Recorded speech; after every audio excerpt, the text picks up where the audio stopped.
आप सभी को मेरा नमस्कार। मैं कामना चौरसिया। आज ये वीडियो किसी भी धार्मिक विवाद या विद्रोह के उद्देश्य से नहीं बना रही हूँ। मैं केवल एक जिम्मेदार माँ और श्रद्धालु होने के नाते अपना अनुभव आप सबके साथ साझा करना चाहती हूँ। कुछ समय पहले हम केरल के लिए फैमिली ट्रिप पर गए थे। वहाँ पर तिरुवनंतपुरम में पद्मनाभम स्वामी मंदिर में जब हम पहुंचे तो वहाँ की भव्यता, अनुशासन और ड्रेस कोड देखकर मेरा मन गर्व से भर गया था। हमारा सनातन धर्म आज भी कितना खूबसूरत है और उसे कितने अनुशासन से जिया जा सकता है। लेकिन जैसे ही मैं त्रिवेंद्रम के ही एक दूसरे मंदिर पहुंची जिसका नाम है अजीमाला टेम्पल, वहां पहुंचकर मेरा अनुभव इसके बिल्कुल उल्टा था। वहां पर शिव जी का एक बहुत बड़ा सा स्टैचू था। वो सब तो ठीक है क्योंकि वो उसमें आजकल तो चल ही रहा है 6 पैक वगैरह में हमारे भगवान को दिखाना, तो चलिए ठीक है, वो सब देखा। लेकिन वहां पर एक केप टेम्पल भी है। उस टेम्पल में जब हम जा रहे थे तो वहां लाइन लगी हुई थी और उसके लिए मंदिर ट्रस्ट वाले टिकट ले रहे थे। तभी मेरे मन में ख्याल आया, आमतौर पर सभी मंदिरों में normal Darshan free of cost होते हैं और वीआईपी दर्शन का टिकट लगता है, लेकिन ये तो हर किसी से टिकट ले रहे हैं। फिर हमने टिकट लिया, अंदर गए, वहां पर देखा कि एक आर्टिफिशियल केव बनी हुई है। उसमें आर्टिफिशियल स्टोन मतलब पत्थर दिख रहे हैं और एसी वगैरह भी लगा हुआ था।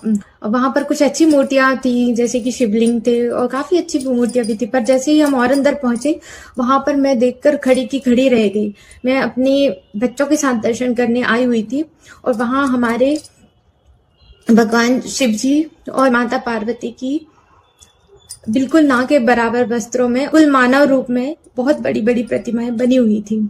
मुझे बच्चों के साथ दर्शन करने में काफी असहजता महसूस हुई और लगा कि मंदिर जहां पर हमें शांति और सुकून मिलना चाहिए, वहीं मेरी धार्मिक आस्था को बहुत ज्यादा ठेस पहुंची है।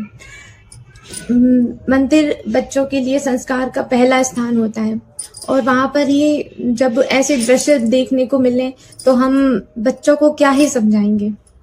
मैंने केरल सरकार में इस विषय को लेकर औपचारिक शिकायत भी दर्ज कराई है।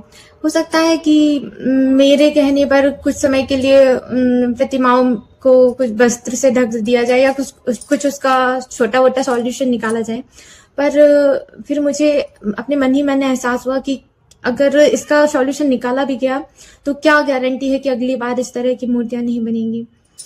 तो इसलिए मुझे लगा कि इस मुद्दे को उठाना चाहिए, हमारे धार्मिक गुरुओं और हिंदू संगठनों तक पहुंचाना चाहिए कि क्या हमारे शास्त्रों में कुछ मर्यादा, कुछ क्राइटेरिया होता है कि कितनी मर्यादा होनी चाहिए। और मैंने इस मंदिर के बारे में काफी जानकारी लेने की कोशिश की।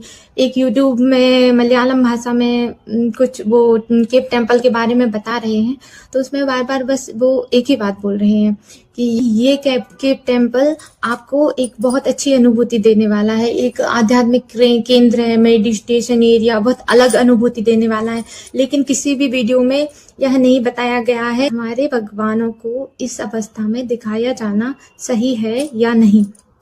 कोई भी यह नहीं बता रहा कि सार्वजनिक स्थानों पर जहां लोग अपने परिवार और बच्चों के साथ आते हैं वहां पर इस तरह की मूर्तियां बिल्कुल मानव रूप में दिखाई जाना उचित है या नहीं। अब आप कहेंगे कि पुराने जमानों में भी तो इस तरह की मूर्तियां बनाई जाती थी, कोणार्क मंदिर, खजुराहो, तो अब आपको क्या परेशानी है। या फिर आप कहेंगे कि कला की दृष्टि से ये मूर्तियां बनाई गई हैं। तो मेरा एक सवाल है, अगर धार्मिक भावना को एक तरफ रख दिया जाए तो हमारा कानून भी ये कहता है किसी सार्वजनिक स्थान पर मूर्तियां या फोटोज नहीं होनी चाहिए जिससे एक सामान्य व्यक्ति को असहजता महसूस हो। फिर तो मैं अपने बच्चों के साथ वहां गई। बच्चों के सामने बुरा लगा क्योंकि मैं चाहती हूँ बच्चे मंदिर से संस्कार ग्रहण करें। पर पुराने मंदिरों में मूर्तियां प्रतीकात्मक होती थी, मानव जैसे आकार नहीं होते थे, मानव जैसे अंग भी प्रदर्शित नहीं होते थे और पुरानी मूर्तियों को ऐतिहासिक दृष्टि से सहेज कर रखा जाता है। उस समय कानून भी नहीं थे और हम नहीं जानते उस समय क्या माहौल था। लेकिन आज के समय में बच्चों को विचलित करने के लिए कई सारे रास्ते हैं और उनको सही दिशा और संस्कार देने के लिए बहुत ही कम रास्ते हैं और मंदिर भी उन्हीं रास्तों में से एक है।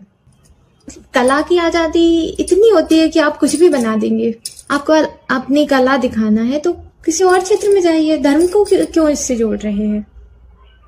आपका तर्क जो भी हो, पर इस तरह की मूर्तियां जब बच्चे देखेंगे, उनका छोटा सा दिमाग कितना ही सोच पाएगा। कल के दिन कोई बड़ा व्यक्ति उनके साथ कुछ हरकत करने लगा तो वो यह सोचेगा ये तो सही है, जब हमारे भगवान भी ऐसा कर रहे हैं तो इनको करने देते हैं। अब बच्चों का छोटा सा दिमाग आपका जो भी आपका तर्क है वो तो नहीं समझ पाएगा। तो इस तरह से आपको ये सार्वजनिक तो नहीं करना चाहिए मेरे नजरिए से। अब मेरा मानना है कि हमारे भगवान श्री शिव जी और माता पार्वती योग और वैराग्य के प्रतीक है। हो सकता है आपका मानना कुछ और हो, जो भी है, बट उसे सार्वजनिक रूप में कैसे आप प्रदर्शित कर सकते हैं? मेरा मानना है कि हमारे धर्माचार्य, पंडित, विद्वान और हिंदू संगठन आदि के लोग मिलकर यह क्राइटेरिया डिसाइड करें मंदिरों या सार्वजनिक स्थानों पर मूर्तियां किस मर्यादा तक बननी चाहिए, क्योंकि मंदिर सिर्फ घूमने की जगह नहीं होते, हमारे बच्चों के लिए संस्कार की पहली सीढ़ी होते हैं। धन्यवाद।